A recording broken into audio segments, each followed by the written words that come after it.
এবার চৈতালি ফসল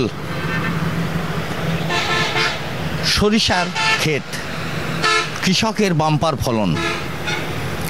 কৃষি সম্প্রসারণ অধিদপ্তর জানিয়েছে কুষ্টিয়া জেলা জুড়ে কিন্তু এবার ৮,০০০ হেক্টর জমিতে সরিষার উৎপাদন অব্যাহত রয়েছে। কিন্তু তারা এটা বলছেন যে এবার ৮,০০০-এর চাইতেও বেশি পরিমাণ সরিষার ফলন হয়েছে, যা লক্ষ্যমাত্রা ছাড়িয়ে গেছে। তার কারণ তারা জানালেন যে ভোজ্য তেলের দাম বৃদ্ধি পাওয়ার কারণে কৃষক সমাজ এবার সরিষার চাষে আগ্রহ বেড়েছে গত বছরের তুলনায় অনেক গুণ বেশি। আমরা একটু মাঠে দিকে তাকালে বুঝতে পারবো।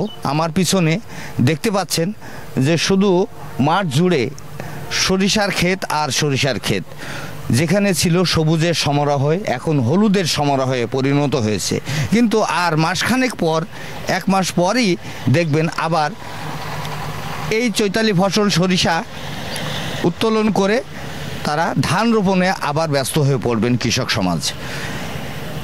এটা আসলে মূলত এই সরিষার চাষে তেমন খরচ কিন্তু নেই।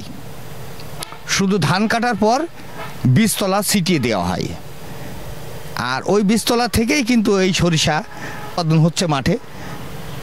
একটু পর অর্থাৎ বিকেল নাগাদ ভ্রমণ পিপাসু মানুষরাও চলে আসবে কিন্তু ছবি তুলতে এই মাঠে। এটা কিন্তু কুষ্টিয়া সদর উপজেলার স্বস্তিপুর গ্রাম এলাকায়। এখানে সবাই আসবে সরিষা ফুলের একটু ঘ্রাণ নিতে, ছবি তুলতে। এই করে বিকেলটা পার করে তারা চলে যাবেন। অনেকেই আবার ক্ষেত নষ্ট করতেও আসে, এই ছবি তুলতে গিয়ে ক্ষেতও নষ্ট করে ফেলে। এটা কৃষকের একটা বড় ধরনের ক্ষতি। আউশ, আমন, বোরো ধানের পরে এই যে আপনারা যে এই চৈতালি ফসল সরিষার আবাদ করছেন, আপনারা বিঘা প্রতি কি পরিমাণ সরষা পাবেন? এই চৈতালি ফসল এই সরিষা উত্তোলন করার পর আপনারা আবার কি পদক্ষেপ নেবেন? আমরা এই সরিষা তোলার পরে প্রতি জমি এখন মনে করেন পানির সেচ যদি সরকার আমাদের প্রকল্প দেয় পানির ব্যবস্থা, তাহলে ভালো। না দিলে বোরিং আছে, বোরিংয়ের সেচ দিয়ে কাদা করে আবার মনে করেন চৈতি ধান আমরা এখানে আবার রোপণ করব। আর এই চারার বীজতলা তৈরি হতে হতে যত সময়টুকু লাগে সেই সময়ের মধ্যে এই সরিষাটা আমাদের 2 মাসের মধ্যে উঠে আসছে। তাতে আমরা অল্প খরচায় বিঘা প্রতি 4 থেকে 5 মণ করে সরিষা আমরা পাবো বলে আশা করি।